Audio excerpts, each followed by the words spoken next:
Science.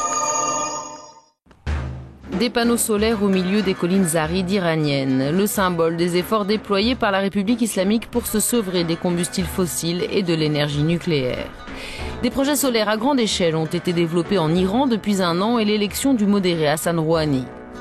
Le gouvernement iranien a investi en un an plus de 50 millions d'euros dans le seul secteur photovoltaïque contre seulement 10 millions l'année précédente. Comme si une révolution dans le secteur de l'énergie était en marche en Iran.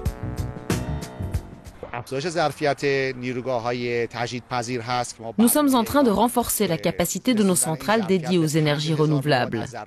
L'Iran envisage d'augmenter son volume jusqu'à 5000 MW contre 100 à 200 MW actuellement. Notre objectif est d'atteindre 5000 MW en 5 ans. Ces 2 dernières années, de nouvelles lois ont été adoptées en faveur de l'utilisation de l'énergie solaire. Le développement des centrales solaires photovoltaïques est à l'ordre du jour.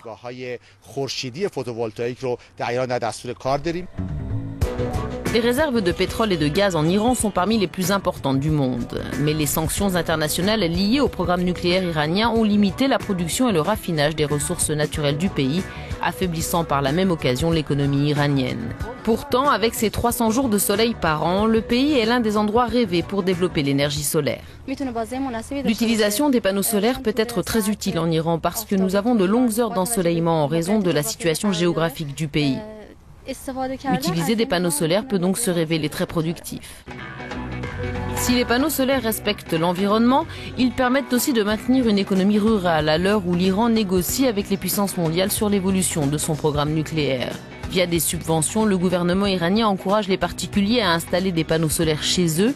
Ainsi, 1 millier de ces panneaux ont déjà été posés un peu partout en Iran, y compris sur les toits des mosquées, des écoles et des bâtiments gouvernementaux.